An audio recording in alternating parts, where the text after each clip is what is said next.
about to bring them up. The first heat of the Duke of Edinburgh Silver Collar for 2019. Off the top they come, and where are you, girl? Oh, there you are. Your 10 in front, Dinah Where's from the name. Bye, mate. Off the top they come, Billy's mate, they're coming. Inside there, big time. Chloe over the top. Oh, here we go.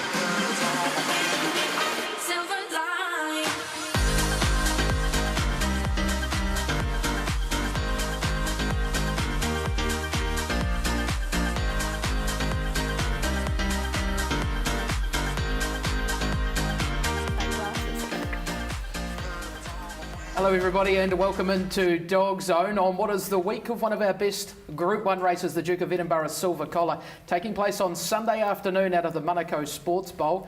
Big week though, we also have 5 heats of the New Zealand Breeders which are taking place on Friday evening at Hattrick as well. 3 of us on the show today, firstly joined by Philippa Morris. Philippa, one of our best Group 1s on this season, the Duke of Edinburgh Silver Collar, and one we all look forward to. Oh, I certainly do, Andy. Arguably, I think the best Group 1 for mine anyway, and as trainers, it's the one that we all want to win. Really looking forward to discussing it here with you both.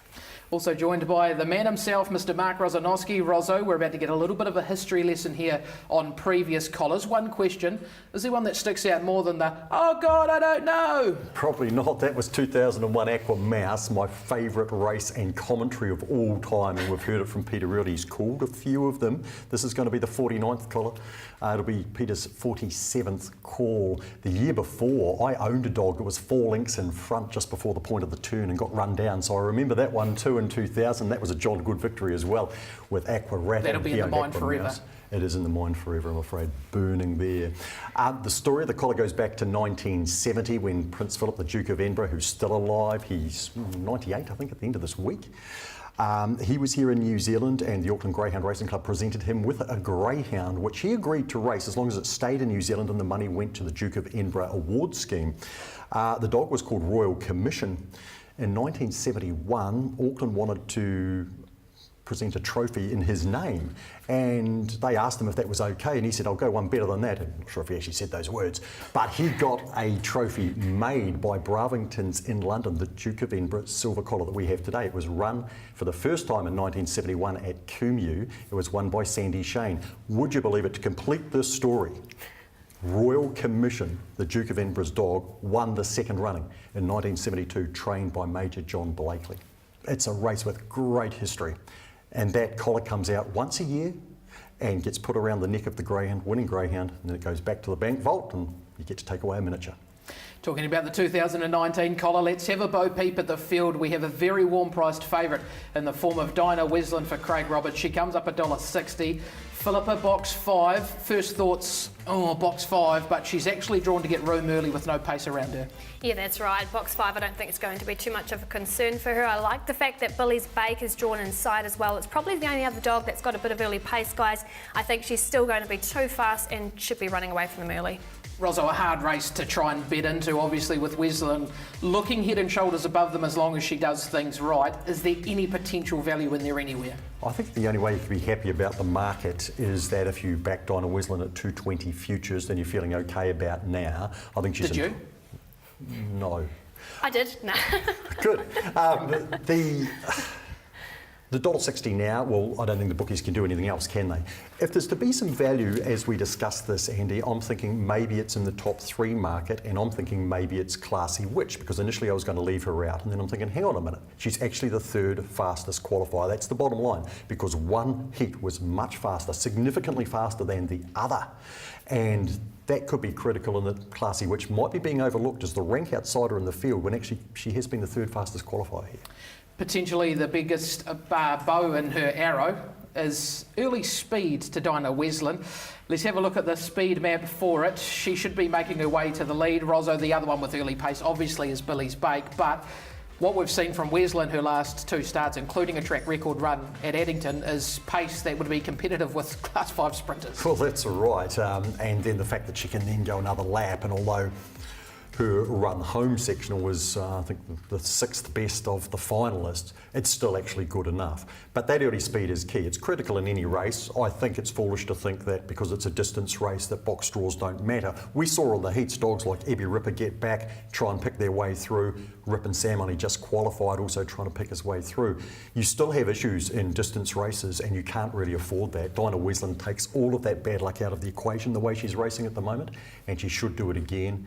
Although Billy's Bake's a clear second in terms of the lead-up times, Wesland should be leading comfortably. Philippa, even if Billy's Bake does manage to pick the early lead and get across to the rail, Wesland sits outside of him. Does Wesland still have enough pace to burn him to the back mark and still end up in front at that point? Oh, no doubt about it. I really think she will.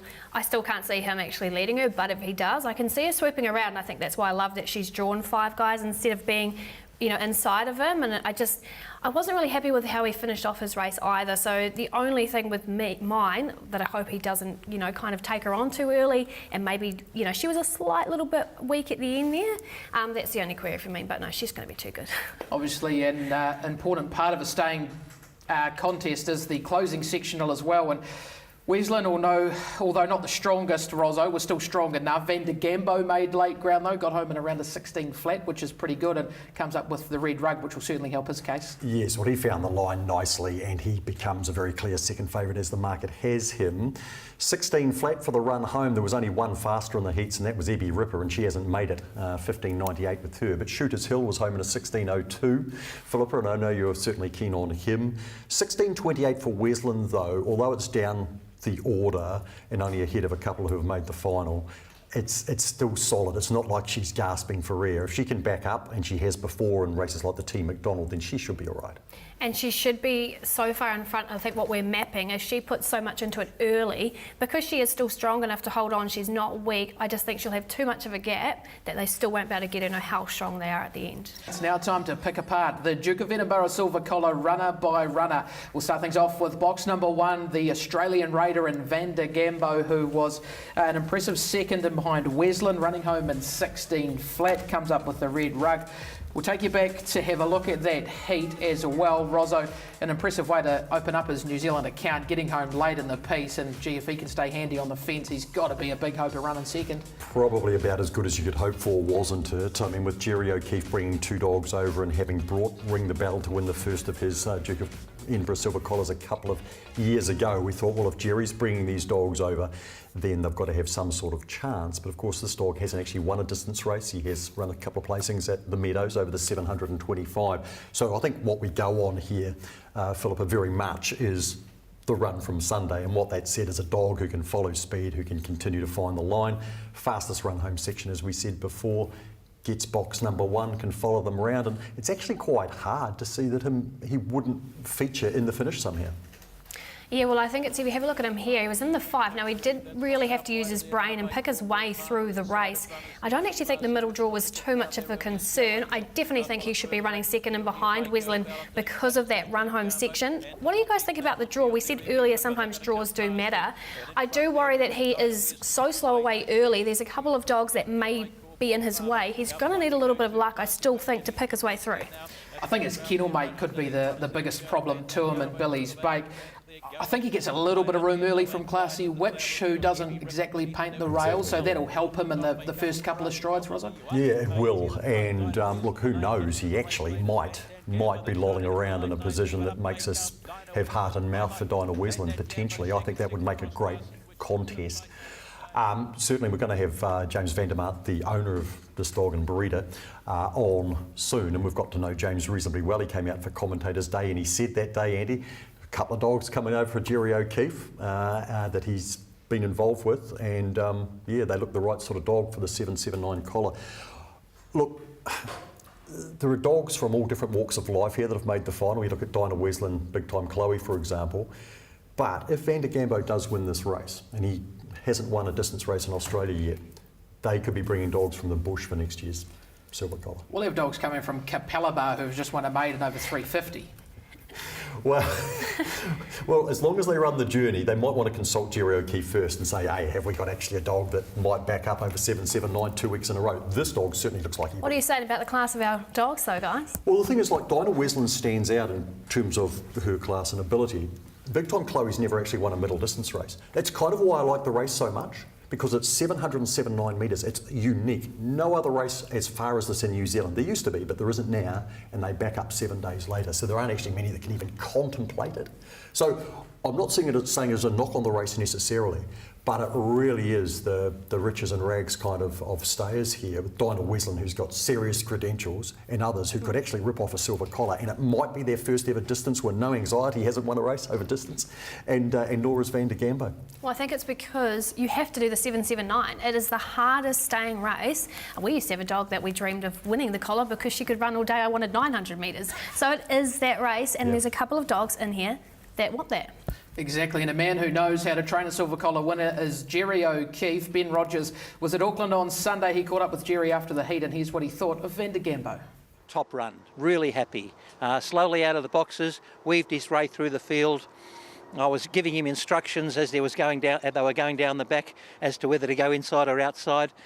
Took no interest at all in my instructions, but did a mighty job. Took some lengths off Dinah Wesleyan. Couldn't be happier. The longer the better for Van der Gambo. He's got a reasonably small heart. He's not the best chaser in the world. If there's a dog out in front, he'll chase hard. It worked out exactly as I hoped with Dinah Wesleyan clear and Van der Gambo chasing. I'm just keeping my fingers crossed that the run on lure will enlarge his heart. He'll have a run up the straight on Wednesday. That'll be it. No. Put the electrolytes back into him now so he recovers. Walk as usual every morning, and a run up the straight on Wednesday. He's had a lot of miles in his legs in Australia. I don't think the 779 will affect him at all. Time will tell. We'll know tomorrow afternoon, but I'm pretty confident. The Cleve team will be getting loaded back into the van to make their way back up for the silver collar on Sunday. Classy Witch comes up with box number 2. Philip, I'm not entirely sure the 2 suits her, but she was good in qualifying. She can stay. The backup, a slight query for mine over the 779, but certainly deserves her spot here. She definitely does, and as Rosso said, she was the 3rd fastest qualifier. Yeah, she was a little bit slow early, so I think you're right, she won't be there early, but she's a dog that when I watched her, she just continues to truck almost at that same speed. She'll be going all day long, and I think if there's any dogs that are tiring, I really don't think she will be one. Her run home was about the same as Dinah Wesleyan, and it's like it's slow compared to the rest of the qualifiers, but overall it's actually okay. She keeps putting in quite even sectionals across the board. Her dad was good enough to win on both metropolitan tracks in Melbourne. Mum won a couple of 645 races and was a 24 race winner from a really strong line that Gary Cleve and Galen Turnbull have had great success with. I'm rapt that Gary's got a couple in here. I didn't think he'd go. I didn't think after what Dinah Wesleyan did to them at Addington, that track record run, that someone like Gary would travel. I'm glad he has, and I do think he can get a slice of the steak with her. Speaking of Gary, Ben caught up with him on Sunday as well, and here's what he thinks of the Witch. Very gutsy. She put herself in the race, settled in the first half, which was good, and I thought she backed away strongly to the finish. Plans for her for this week? Get home, recovery, probably pretty quiet. We might head up here a day earlier, just beat weather conditions. How do you think your girl will cope with the backup and the extreme distance? That's the big unknown for all of them.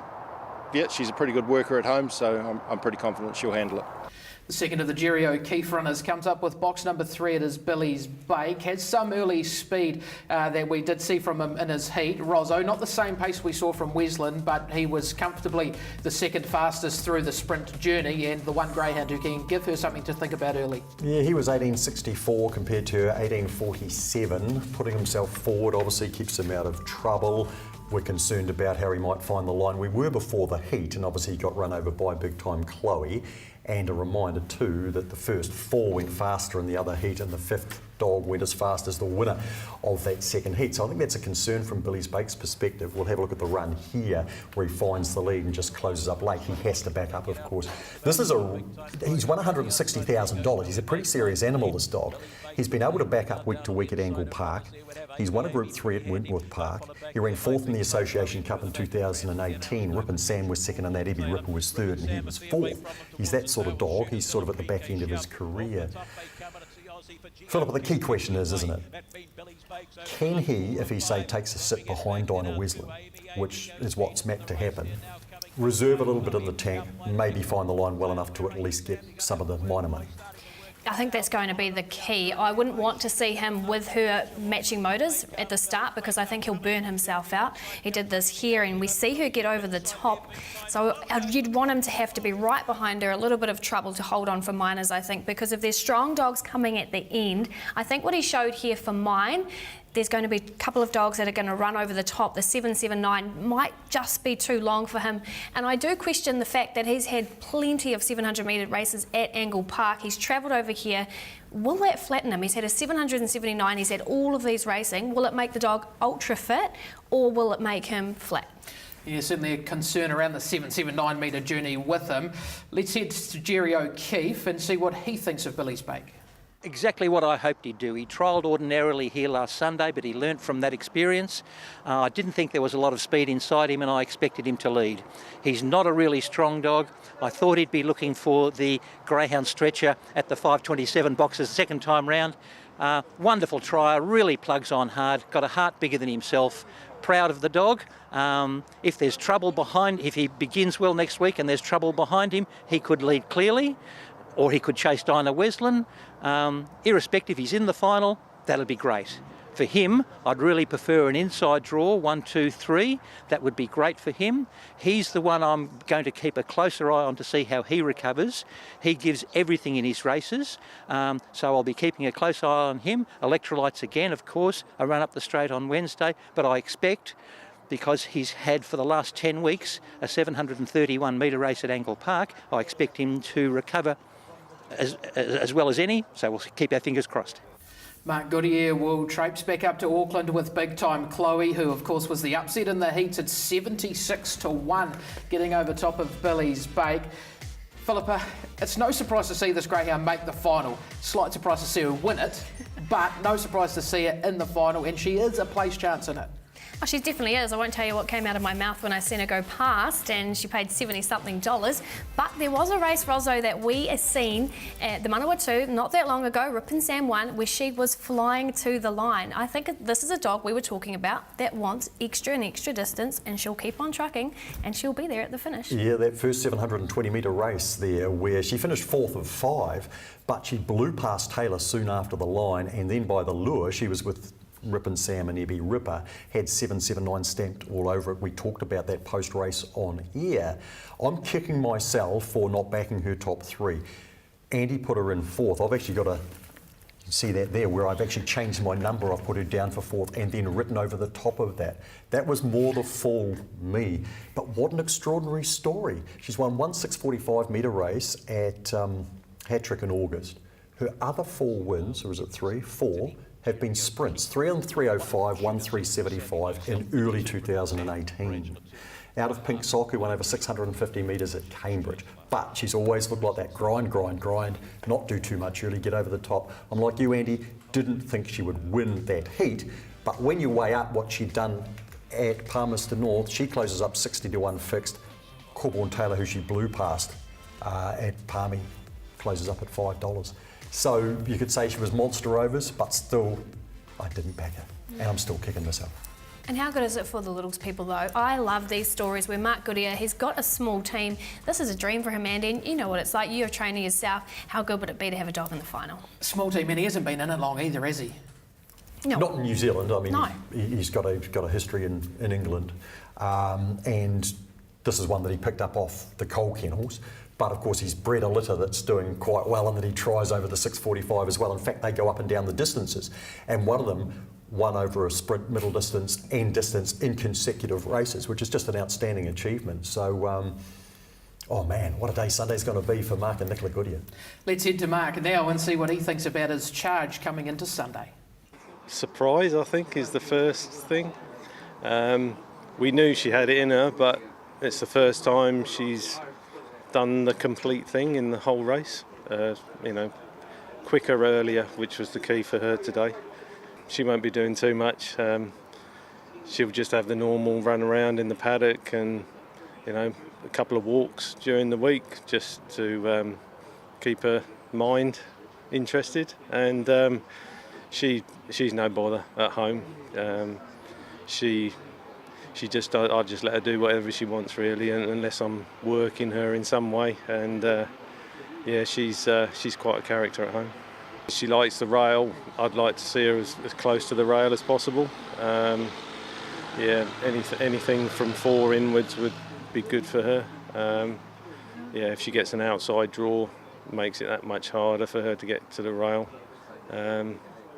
And as you saw today, if she gets to the rail early enough, near the front, then she's capable of finishing it off. I was saying to people that were asking me beforehand how she was going to go, and I said I'd prefer it to be 200 metres longer. So yeah, I don't think the distance will ever be a problem for her. You probably couldn't see as I was walking back, I had a bit of a tear in my eye. Yeah, it means everything. The other guys in the syndicate, another 2 English friends of mine, they will be absolutely over the moon, and you'll see them here next week for sure. Yeah, it was a dream for us, and the dreams come true. Yeah. The Golden Girl of New Zealand staying races is Dinah Wesland. She comes up with the gold ruck on Sunday afternoon. Rozzo, what can we say about her? She's the track record holder at Addington, and she didn't just beat the track record, she annihilated it by 7 lengths. That's a class record that stood for 12 years, and we have had some talented stayers not get anywhere near it in those 12 years. Exactly right. What an amazing record she's built up. She won her first 8 races. She's been sub 30 seconds 3 times at Addington, as fast as 29 and 81. And then to be able to carry on for another lap after she sets up these remarkable sprint splits. And yes, she's certainly not the strongest in terms of run home to the other because she's putting so much into that early one. But I've always loved a front running stayer. Look, don't get me wrong, dogs like Swift Fantasy get you really excited and wound up because of the way they do it, and they wow the crowds and get people interested. But I always have, Philippa, just great admiration for dogs that go hard in front and can hang on. She is one of those. She would look tremendous up against the list of silver collar winners we've had in the past. Anyone who wins it deserves it, but she is shaping up as one of our great stars potentially, but she kind of needs to win Sunday. She definitely does, but I think you said it there too. She not only leads in these races though, she puts up Class 5 sectional times. I mean, she was my favourite dog for a long time. When she started off, I actually thought she would take out the Amazing Chase at Hat-Trick. That's the times that this dog can run. She went to the Meadows, she went over there, she won in Australia. She needs to win this race. I think she should be Greyhound of the Year as far as distance goes. I think she should almost be Greyhound of the Year if she takes this out. I'd love to see her get it. I think she deserves it. Her early speed's phenomenal, really, isn't it? If we loaded a dog in the van, took it to Auckland for a trial, in hopes of going for the railway, and it went 18:39 first look at Auckland, we'd go, hey, we can win the railway.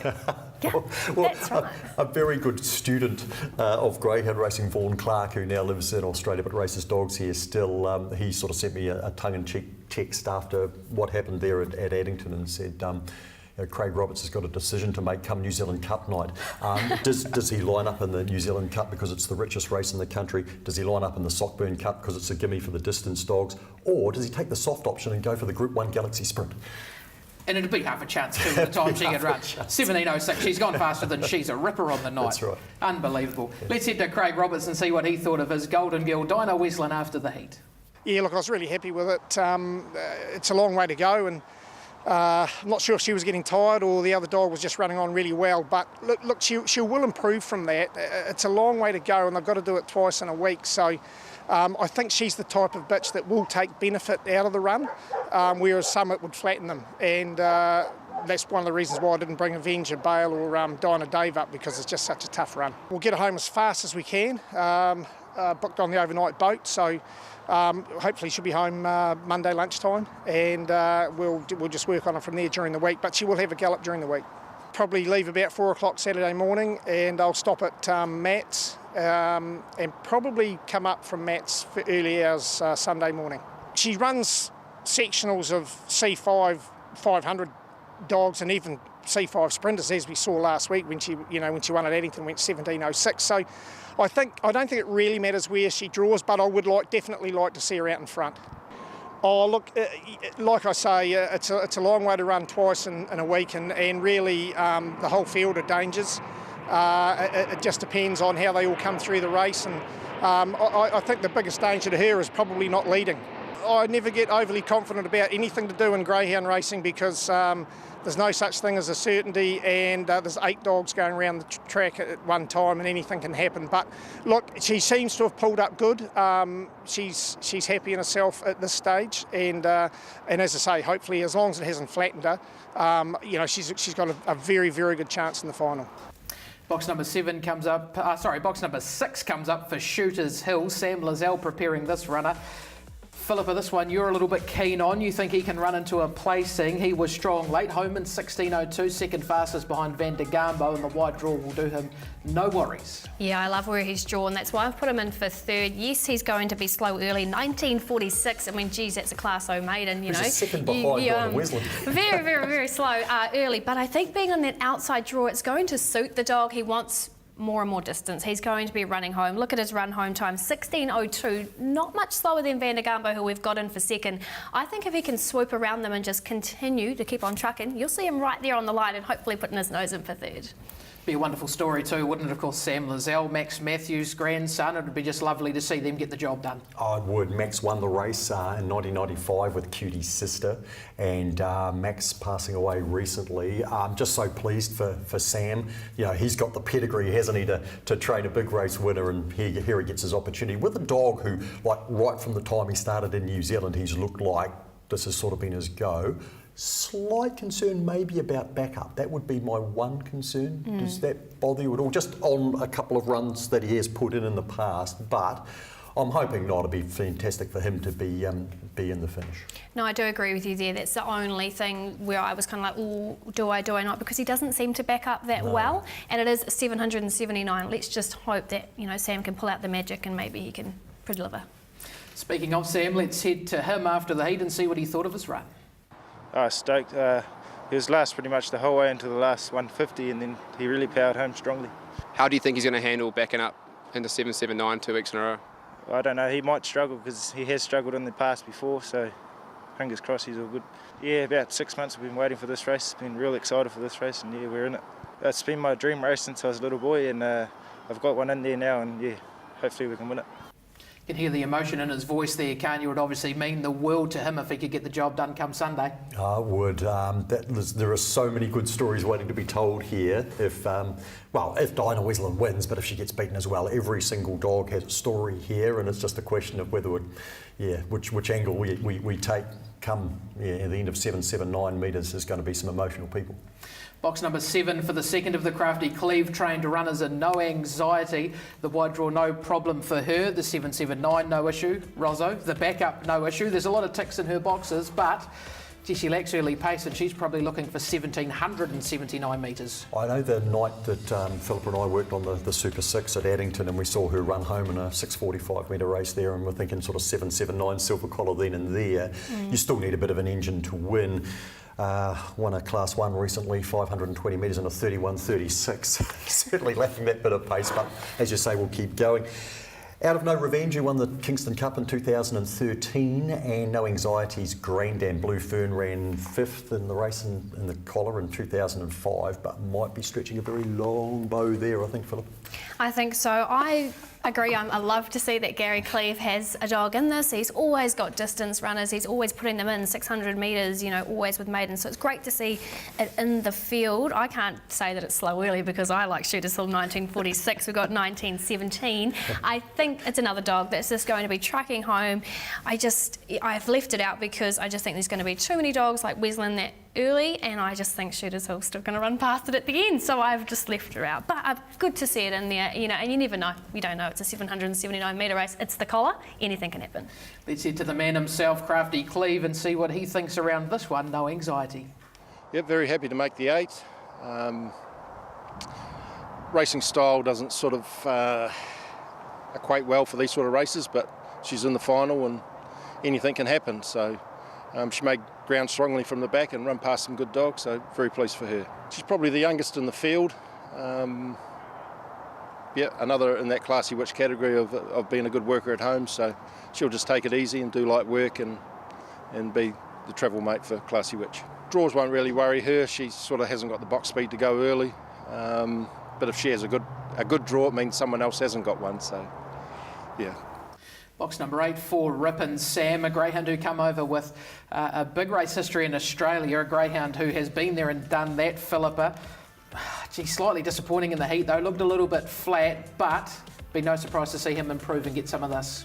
No, I think so. I think box 8 suits. I'm with you, Andy. I really did think that he was disappointing in the heat for mine. Yeah, he got a couple of checks, but he looked lost. He almost looked like he was flat. He was lobbing.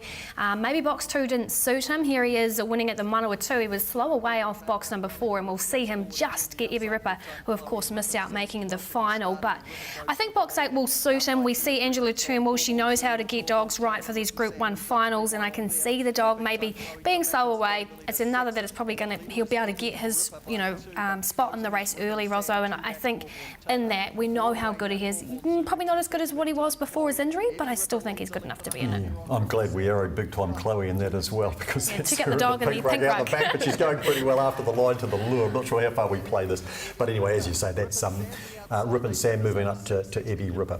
I think the easy thing to look at it initially is say, well, they were disappointing, and I kind of agree with that.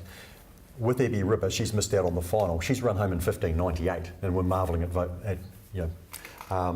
the second favourite being, home in a 16 flat Van de Gambo. So I do think that early bumps do take their toll over 779 as well, and it just sort of felt to me like every time Ripon Sam went to go somewhere, there was a bump where he was crowded, even to the point of the home turn when Shooters Hill came around him. He's been a Group 1 winner in Western Australia. It's been well over a year ago. He's contested Group 1 finals with Tornado Tears and placed behind him his brother, Phantom Bale as well. Unrealistic to expect him to be as good as that, and I don't think he is, but up until Sunday he'd done everything required. He's made the final. That's probably the critical thing. I think if there is to be some significant improvement in a dog, it's going to be Ripon Sam. I'm not really sure what he does from the 8, to be honest. I don't think that's ideal. I would actually like him parked up in 1. But, as you say, he found trouble from the 2, maybe lobbing out behind them in box 8 and then choosing his own destiny might be the go. And we're talking about the back-to-back, week-to-week back-up here over 779. That race at Manawatu, he's run past Evie Ripper, only on the line, but he's still done it, and she's the fastest run home of the heat, so that stands him in good stead as well. And I don't think that 779 backup's any problem for this dog. Like you said, the dogs that he's raced over there, and when you look at his past, Tornado Tears is the best stayer in Australia, and he's the brother, and there was a match race once where I almost thought he was going to beat him. Almost. I picked Ripon Sam to beat it, and Tornado Tears was better. He was better, but I almost thought, and if the dog was at that quality, oh, no doubt about it, we could have two favourites in this race. But is he where he was? I don't think so. No, but he's as good as they can probably get him. Angela Turnbull and Paul Freeman, with these two dogs, have added a great deal of interest to the build-up to the collar, and one of them unfortunately has missed out. If there was to be a scratching and Evie Ripper gets in, my selections change instantly. I think she will be in the finish. But with Ripon Sam, at least they've got one through, and he adds a great deal of interest. And I think that a lot of questions were answered last week, but with Ripon Sam, I think he's the biggest question mark, and therefore maybe he's the one that can produce what we never saw last Sunday. Let's head to the kennel foreman now himself, and Paul Freeman, see what he made of Ripon Sam. But a bit hard to see the replay. Didn't get the run of the green. It seemed fairly rough racing today, and we've just got to run home with our tail between our legs. Probably just freshen him up and hope that he comes out a bit better. Evie Ripper, what did you make of her run today? She just got knocked over at the start, and like I said, it's like sprint racing out there today over 779. But hey, you never know. The other dogs have got to back up, and if there's a scratching, I'm sure she'll acquit a little bit better next week. Obviously, Dinah Weslin's going to be hard to beat. Probably the only way that it doesn't win the race if Craig forgets to bring it. And surely that's not going to happen. We know Craig can do the odd weird thing from time to time, Rozzo, but surely he's not forgetting to put the golden mule in. Forgetting a dog or two in the past, but I don't think he'd be forgetting Weslin. Let's have another look at the market before we get into selections. Dinah Weslin, $1.60. Talking about selections, Rozzo, we've all got her on top. We're all saying she's the greyhound to beat. We're basically all saying she only gets beat if she beats herself. Is $1.60 still backable? Under that scenario, the way you painted there, Andy, $1.60 is still okay. If you're a large punter and want to have a bet, I think you could go as short as $1.50 on what we've just said. And hope you got the 220 futures. You're the only one here who did, Philippa. Oh, well, you know. Can you stop rubbing it in? Okay, I'll try. Rozo, in terms of 4 selections on a bit of paper, where are we going? Yeah, tough. We've come up with the same top 2. They kind of painted themselves a very clear picture last Sunday. So, Dinah Wesleyan on top and Van de Gambo in for second. Thereafter, I wanted to have a chat to you to see what you guys had, because I thought, well, let's try and change it up a wee bit. Initially, I wasn't going to put Classy Witch in my 4, but on reflection, she has been the 3rd fastest qualifier, so it really comes down to how well she backs up. She gets the same draw, which I admit, as you've said, is not ideal, but she was able to do it last week and run, you know, what was she, 0.13 faster than the other heat winner, big time Chloe. So I'll put her in for 3rd. And I'll put in Sam for 4th, number 8, because I do believe he is the one dog who, with a better run, could produce something far different to what we saw last week with a bit of luck. Philippa, your turn. I've gone pretty much exactly what Rozo has. Wesleyan on top, Van de Gambo in for second. Only one difference, I have gone for Shooters Hill. I really think he can be running home. I'm hoping that he's going to be able to back up. And then I've got Rip and Salmon for 4th as well. I think he's the improver. I do think he's the dog that maybe could turn it right around and even run into second, so I had to put him in for 4th. He certainly is interesting in behind the 2 favourites. I'm with Wesleyan as well on top of Van de Gambo. I think the Quinella kind of half picks itself the way they've drawn up. Big time Chloe in behind them, due to be a lovely story if Mark Goodyear could get a little bit of money in this collar, and he's a big chance of doing that. And Rippin' Sam for 4th. I think he's capable of improving, and be no surprise to see him run into it as well. Well, that's the collar field. We're going to go to a quick break here now on DogZone. On the other side, we'll catch up with back-to-back collar winner, Ring the Bell.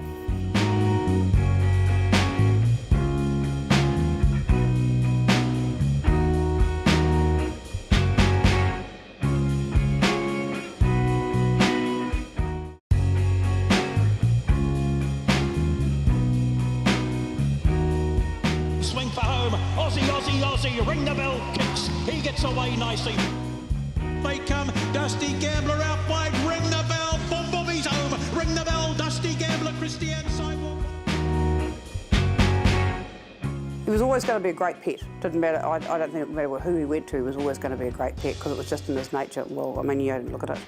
He's always happy. He's a cruisy dog and he's always a happy dog. He's always very pleased to see. He's a real mummy's boy.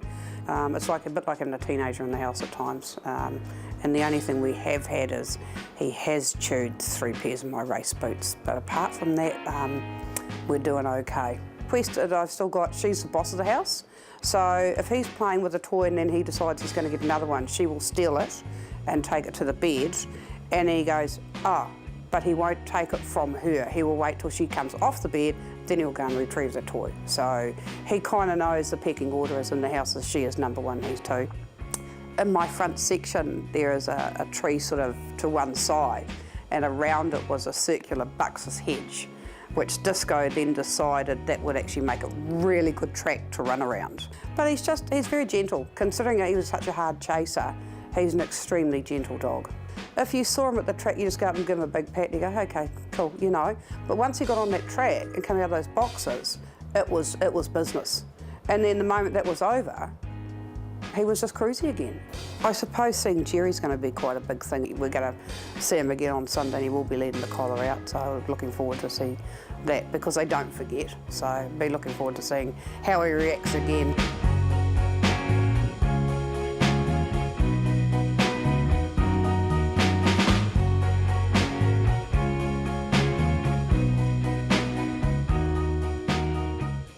He's put on a bit of weight, a little bit like me. I've put on a little bit of weight, he's put on a bit of weight. Look, to see him so well, to see him so happy, his teeth are so clean, his coat's so shiny, he's wonderfully looked after. This is greyhound heaven. It is the best drug in the world, putting your greyhound in the boxes or watching your greyhound win a big race like the Silver Collar. I stood near the 527 boxes and watched him being well in front, and I knew that the other dogs weren't going to catch him. And for me, it was 46.5 seconds of total pleasure. It defined my year in training, and the thing that I was most proud was that my son-in-law Glenn, who bred him and owned him, burst into tears. I thought that was, he's not one to show emotion, but he was overwhelmed with the emotion. After Ring the Bell won his silver collar, the owners were offered $100,000 to send the dog to China. And they thought about it for a couple of days.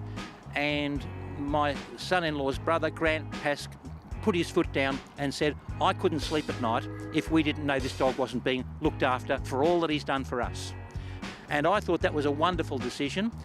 We know exactly where he is. We know exactly how well he's been looked after. We've seen him on the front page of the Cambridge Times as Greyhound hero. Jenny is a shy retiring type who volunteered on the very first day of seeing him. There was never any question. It was a marriage made in heaven, with Jenny Bartlett looking after Disco so well.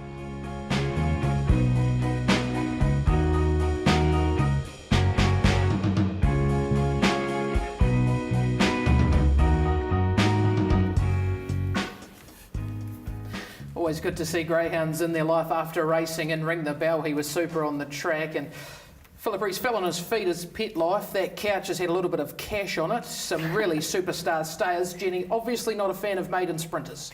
Obviously not, and obviously not a fan of DogZone. What was with box seat on the couch, guys? Come on. I'll tell you what, that couch there and Craig Roberts one at his place, honestly, some Group 1s there. Unbelievable. What do we do to Jenny now that they're watching box seat? I mean, surely something has to be done about it. We'll think about something. Yeah. There'll be a punishment. There has to be. There has to All right, be. Andy. We love you, Jenny. We love you. Talking about the Silver Collar is the main race of the week. We are joined on the phone by Australian owner, commentator James Vandermark. James, firstly, thank you very much for joining us here today on DogZone. Yes, guys and girls, excited to be a part of it, and very, very excited as well to be a part of the Silver Collar on Sunday. I can't wait to get over there and see what plays out in such a prestigious race. James, take us back to the start of the plan. Whose idea was it to come over for the collar, and how did it all come about? Well, actually getting cages fit into the back of the van, and I had a missed call from one Jerry O'Keefe, and Jerry said, look, James, he goes, I'm just inquiring around about a couple of dogs just to see if there's anything available, you know, that may suit the Silver Collar this year. And I turned around and I said, look, Jerry, to be honest, I said, the list of dogs that you've given me, I said, I might have one that I own myself that could be better than all of them. And, of course, that being Van de Gambo, the other being that I have a small connection with is Billy's Bake. And I said to Jerry, look, I'm more than happy, you know, we can make the plan work and get them ready for a Silver Collar. And that was probably, look, I'd say close to 3 or 4 months ago. The dogs almost went immediately to the care of Jerry O'Keefe, and he's just done a wonderful job. And I guess when you've got the runs on the board like Jerry has with the Silver Collar, he knows exactly how to prepare them. And I think he began the preparation for the Silver Collar probably at least 12 weeks ago. So a real credit to Jerry just to get them there and get them performing on heat night. I thought it was a really good effort. James, Philippa speaking here. What would it mean to you to take out the Silver Collar with the dog that you own? Oh, look, to be honest, it would mean the world to me just to... Look, it means the world just to be part of such a great race and to be in a Group 1. We race all our dogs with the family members. My old man has a good sharing in all of the dogs, and my partner, Chloe, and we actually lost my Orpa, which was my dad's dad only just over a week ago. And, you know, it's been a pretty emotional run. So to get over there to New Zealand with my dad, my mum and my fiance, I think it's just going to be a wow of an experience to be a part of it. And look, at win, lose or draw, if they get around safe, we'll be happy. But, you know, we just want them to perform well and hopefully it's an exciting still like always. You've obviously called many prestigious staying races over there in Australia, and you've got many. How do you think the Silver Collar compares to those? Yeah, look, I think the Silver Collar, look, I think it speaks volumes to the fact that, you know, so many Australian trainers are looking for the right greyhound to go to New Zealand to have a go at the Silver Collar. And it's obviously, you know, it sort of clashes, I guess, semi-clashes with the Sandown Cup, which is the world's richest greyhound race and probably our most prestigious greyhound race. So we've seen with, obviously, Van de Gambo, Billy's Bake, Rip and Sam and Debbie Ripper, they've all decided to sort of bypass that series and head straight to New Zealand. So I think that really does speak volumes for just how I guess, well respected the Silver Collar is, especially on our shores. James, you've got a logical quinella there with your partner Chloe, big time Chloe and Van de Gambo, but obviously there's $1.60 favourite in Dinah Wesland. She's won a couple of times on metropolitan tracks in Melbourne. What do you know about her, and do you see any vulnerability there? Yeah, well, my partner, she does a little bit of the form on me at the South Island of New Zealand, and from day one, when Dinah Wesland started off racing, I think it was around Addington, she said this greyhound's something really, really special, and she was spot on what she said because she's just continued to improve. She's so strong, and I was speaking to a couple of people in New Zealand. They were just saying, like, this race is 1,000 metres. She probably runs it out no problem, and we saw that in the way she won over here at the Meadows, came over for that carnival, and I think it was the Zoom top that she was invited to, or one of the invite stayer races. And in the lead up, she was just so powerful in the way she went about business. So obviously the 779, it's telling at the end of the 779 if you can run it. And Dinah Wesland, she's more than most likely going to be on the speed, and she is clearly the one to beat. I think, look, when you look back through the honour roll and you go right back to the greyhounds like Swift Fantasy, I mean, just to be a part of the race, and if we were to run second to Dinah Wesland, I'd be tickled pink. James, the critical thing about the silver collar, we say year after year, we've mentioned it a lot in the show so far, is the backup factor. How do you expect Van de Gambo to back up from a first run over 779 metres, which is as far as they run here, and indeed in Australia, most of your metropolitan tracks are around sort of 715, 725? Yeah, look, to be honest, we've sort of planned with him, I guess, for the last 12 weeks that was definitely going to be, where he's best suited. And I think a real credit has to go out to Jerry O'Keefe to prepare them so well, because he's put the hours in. He was driving back and forth to Adelaide, I think, nearly on a weekly basis, which is about a 10 or 12 hour drive each way, just so he could give them 731 metre runs. He's given Billy's Bake about 5 or 6, and Van de Gambo's had a handful now over the 700 as well. So I think Billy's Bake is a little suspect at the end of the 779, but the one thing he produces, he does chase extremely hard. He's a front runner, and he will make his own luck, whereas Van de Gambo, I think, look, if the race was 1,600 metres, he'd still be finishing off. He should run the 779, no problem. I think Van de Gambo's probably got more upside in comparison to Billy's Bake, just based on the fact that I think the catch on Lure is going to do him the world of good. And I think the change of scenery, he's a type of greyhound that seems to go well, for his first 6 or 8 runs in a new environment, and then he can sort of taper off. So I expect he'll go very well, and I think he'll improve on his run from Sunday, which I thought was a solid performance to run second. James, obviously we know you and your voice from commentating in Australia, especially up the straight there at Hillsville, but you and your partner getting into breeding and training of greyhounds now. Just talk us a little bit through your setup, how many you train and how many litters you breed and that sort of stuff. Yeah, well, I'm actually just driving over to Hillsville now to hand slip a greyhound up the straight, but we've got 4 greyhounds in work at our home property. You can jump on the Facebook page. It's JCB Lodge if you wanted to have a look. We've got a nice little straight track at home that we've got with the drag lure and a box and all that type of stuff. We've been sort of breeding 1 litter a year at the moment, and of course we've bred Billy's Bake and Van de Gambo's litters a few years ago. So we've been up where we are, just about 10 minutes out of Hillsville, right near the straight venue, for probably about 4 years now, and we've sort of, I guess, got everything set up to how we want to have it. So we train 4 race dogs, roughly breed 1 litter a year, and then rear them up until about 4 or 5 months. Then we've got a few other people that we'll send them on to from there. So yeah, so far so good. I think we've had 16 starts or something as a trainer this year, and we've produced about 8 or 9 winners. So yeah, it's been a nice start to 2019, and hopefully it can continue on. Well, thank you for your time here, James, and best of luck on Sunday, and we'll catch you out there at Monaco. Yeah, can't wait, guys. Good luck and happy punting for the week ahead. Beautiful. That was James Vandermark with his thoughts around Van de Gambo and a little insight into his career as a trainer and commentator across the ditch.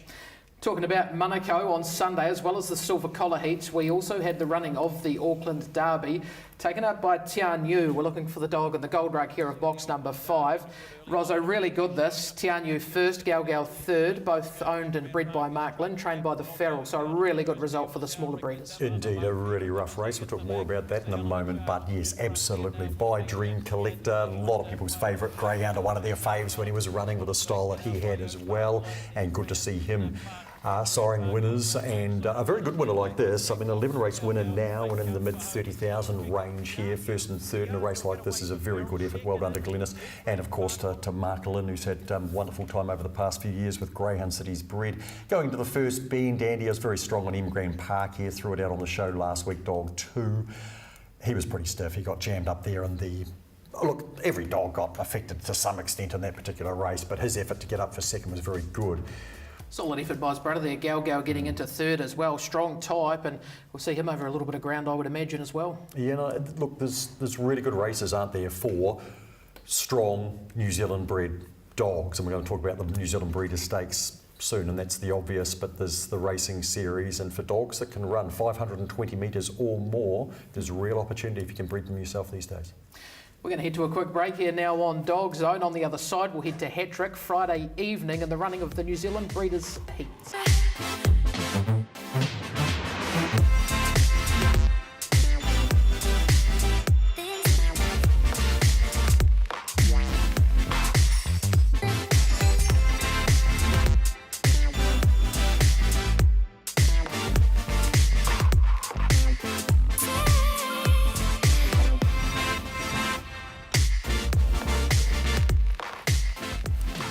Welcome back into DogZone. It's now time to focus our attention on Friday, Hattrick Raceway. 5 heats of the New Zealand Breeders' Stakes to go to the post. Here's a look at the futures market. This is option 675. Favourite Thrilling Talk at 350.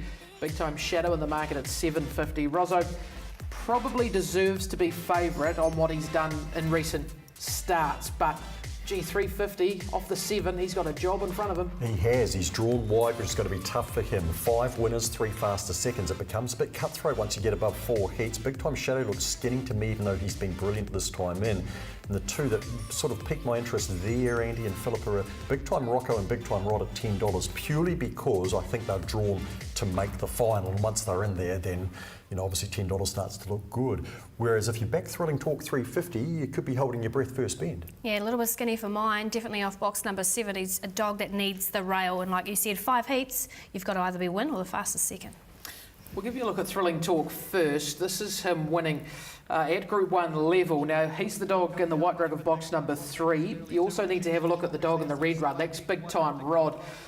Philippa, there's not a $6.50 difference between these two dogs in this race, and Rod's drawn better in his heat, hence he is value at $10. Definitely is. He has box 1 in his heat, he had box 1 here. Talk was ideally drawn here in the final, so look at those two prices. Rod's the dog, definitely at value. And then, of course, we have pretty much the whole field, bar Diddley in behind, that are all running in the heats as well. There was amazing this futurity, actually, Andy, because quite often it's dominated by the Australian imported dogs. Here it was actually dominated, as Philippa said, only Diddley there that wasn't eligible for the New Zealand Breeders' Stakes, which is quite remarkable.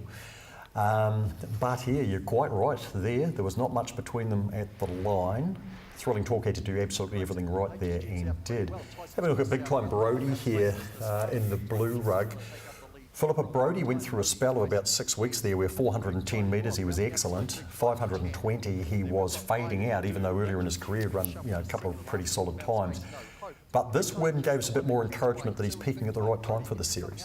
I certainly think so. He is in Talk's heat. Now, he's drawn box number 4 that we see here. Rod finishes 3rd in behind him as well, and we like him as at that $10 quote. He's at 18s, and I think if he can get the right run, I actually think he's capable of making the final. That's a bit of value there, and if he gets the right draw, he's got a bit of pace too, Andy. If Rod doesn't get that check on the home turn, is there a slightly different result in that race? Look, it's possible. In the end, Big Time Brody is going to do it with his early pace because he is a little bit weak at the top end. But I think the last 2 performances have been a little more encouraging for Brody that maybe not only can he put a space on them, but he can do enough to get home. But like we say, when it becomes 5 heats, things do get a little bit messy and you've got to be right on your game. Dogs like Brody can't afford a backward step. Getting loaded into the van next to her kettlemate Talk will be Thrilling Carly. Philippa, a greyhound who's been very, very unlucky in her recent runs at Hattrick Raceway. This is her in the green rug, finishing into 2nd. She's got a little bit of strength on her side. If she can get a nice run around the first turn, she's certainly a chance of making the final. She certainly has. She's a tricky draw to contend with once again, and she is a dog that just finds, unluckiness. She was the same at Cambridge. I think I backed her, had her in up there as well, and she just continues to find trouble. But if she can get the right run, I think she's almost even a better chance than Talk for mine, and she is at a bit of value because her heat, I think, slightly easier, than a couple of others. Yeah, well, she's run past Trojan Horse there, who's out in box 8 in this heat. Dog on the inside in that heat, Andy, Go Glow. Here's a greyhound we've been waiting to get a decent draw because so far when she's come up to She made the Futurity final, she got box 8, so she was a write-off from there. This is no betrayal winning first up at Auckland on Sunday. The dog in the black rag of box number 7, a dog who's usually slow away, so he does himself no favours, but the wide draw in his heat will help as long as he can miss the shoulder of big time Jetty. That's the question mark too, isn't it? And we see it all the time at hat-trick. It's hard to get across from out there, and that first bend, there's a lot of trouble going into that first bend. He's going to need to find luck, but one thing we do know with Gary Cleve's dog, he'll be hitting the line strong. Yeah, certainly. Speed to the outside, bit of a worry. Had a look at Monaco now for the Size Produce Stakes later this month, which Crafty Cleve made and Gaylene have made their own. It'll be the aim, no doubt. Just back to Go Glow. Is it the each way value in the final? Box 1, Drill Group 1 entrant in the past is Go Glow, and gee, she was stiff in that Futurity off the 8. Oh, no question she was, and with a power hop missing, who would have been one of the two possibly joint favourite, let's say, with Thrilling Talk, depending on what you'd drawn in the heat, and she unfortunately got put out last week even when winning at Addington, so it's a great shame not to have her there. Power Racing, though, after that bad luck, have come up with 3 box 1s with dogs that could all qualify, Mr. Matt, Go Brad and Go Glow, and of those, Philippa, Go Glow as a potential winner overall looks possible. I definitely think so. It's great to see the visitors actually get some draws too, because lately when they come up they certainly haven't been. So they'll be smiling this time. And I think Go Brat too, that was a really good run for him. He loves the rail, nice and behind Victoria Vickers and Dinah Dave, and we've seen Dinah Dave come out and put 2 in a row since together. So I thought Go Brat, a little bit of value off box 1. Here's the C5, there's not a lot in his field either. Local Hope is big time Morocco. He's another greyhound who's drawn really well here. He comes up with box number 2. Now this is him winning off box number 2. Rozzo, he's a greyhound who looked really promising early on. Things went a little bit pear-shaped from through the middle part, but he appears to be bouncing back somewhere near his best. I think there's a sense of timing about this. He's 7 from 10 this course in distance. A couple of minor placings, very unlucky when he got knocked out. Of the one he didn't place in. Here he is in front. He's running 30.28, which is the best of the night. He'd been knocking on the door. He gets the right heat here as well, and that's why I think he's not a bad bet at $10, because I just see him going through. And was very easy to spot, Philippa, isn't he? He certainly is, and he's got the same draw again in the heats. And as you said, he was really unlucky. I liked him about a month ago, and he had no luck in the run. We know the quality that the dog is, because like you said, Andy, he started off his career bang, bang, bang in a row. Definitely value, $10. Another big time going to the post will be Big Time Shadow. He's been in super form of late, Big Time Shadow. This is him in the black rug of box number 7, Rozzo. He's a dog with real good early pace, Big Time Shadow. 5.20, the only question mark around him, but gee, he's good enough to get in the final. He is. I'm a little bit surprised to see him clear second favourite at $7.50, and I love this dog, I really do. Of course, he had the track record for 410 metres at Palmerston North until Big Time Pete ran sub 23 seconds yesterday. If you're watching this Wednesday night, Tuesday. And Pete deserves to have that record Pete too, by the way. deserves to have that record. But Shadow ran 23.09 fresh up and has gone on with it then, beaten only once by Big Time Lila at Palmerston North. And we know when Lila turns it on, that's what she does. And Shadow's dog who, can get out in front, and he's good enough to get over the line, but I didn't think he was 250 clear of dogs like Rocco and Rod who look on track for the final. I certainly don't think so in the final. Yes, he's been brilliant lately. Has he beaten a field like he's probably going to meet in the final? I don't think so. I don't think so at $7.50. That was a C2 race. He ran 30.31. He was only a fraction slower than Rocco's fastest of the night, but even so, we're talking about Class 2s. Having said that, I was going to throw out a Class 1 as a bolter top 3, Opawa June. She's down to Class 1, screaming black book in the Class 2 race, running 4th behind our Hemi. In a Class 1, take anything you like on a par with June. I don't think completely out of making this New Zealand Breeders' Stakes final. Okay, let's concentrate on Sunday now. The Auckland, we usually have our bets to follow for the week, but because it's the Silver Collar, we're going to focus on that race and how we play it. Rozzo, we'll start with you. You're the great man, and you'll tip us into a little bit of value here, I'm sure. Here we go. Look, I've struggled with this race. I would struggle to place a $100 bet. I'm not going to lie about it, but the fields aren't out for Auckland for the rest of the fields. Only the collar is drawn.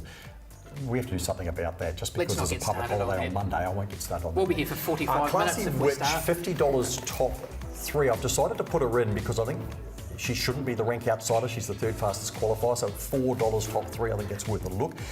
Dinah Wesland to win. Then Van de Gambo, Classy Witch and Ripping Sam second and third, and the field for fourth, because I didn't want to leave out No Anxiety or any of the others, because I think they could all run fourth, at least maybe better. And Philippa, you probably attacking Shooters Hill, top 3 I suspect. Yeah, I struggled just like you, Rosso. I was actually just going to buy a feed and a couple of drinks, but I've gone $50 at $3.60 on Shooters Hill. I think that's good money for the place, and then a $50 trifecta there. 5-1, of course, so Dinah Wesland, Van de Gambo, and then the field in for third. Hopefully we can get a roughy run past there for third and boost up the trifecta. I'm going to go with the Quinella, Van de Gambo and Dinah Wesland. Think they should be running. No, I'm not $1.10. That's you, Rosso. I can never, ever steal that title off you. What do you think you will get for that? Because sometimes, as I said last time... 105, guys. If somebody doesn't take a $500 Quinella, then you might get more than you expect. I'd be surprised if that pays less than $2. I'd be surprised if it pays $1 even. Oh! Okay, so that's how I'd play it anyway. I'm getting it all thrown at me here. You can laugh at us next week. We've got to go. We're running out of time here. But, Rozzo, just quickly on the subject of the fields not being out, is this just another idea that we need to have Group 1s on a Thursday night? And you're not supposed to get this started, Andy. Yeah, that would be an idea, but that's for another show, Andy. All I'm saying is I'm looking forward to Sunday, Duke of Edinburgh Silver Collar. One of my favourite races for obvious reasons. Philippa, you'll be there as well on Sunday joining us for the action, and it's going to be hot on the track. Oh, certainly will be. I cannot wait. I'm with you, Rozzo. I think it's the best race of the year. Can't wait to get out there. Let's hope the weather's good. Second best Group 1 of the year behind the Galaxy. We're going to get off the show. I just had to get it in there. Next week, DogZone, Andy's not there. That's all we've got time for here on DogZone. We'll be back next Wednesday with a full review and preview of the collar and the New Zealand Breeders' Stakes. Until then, happy punting.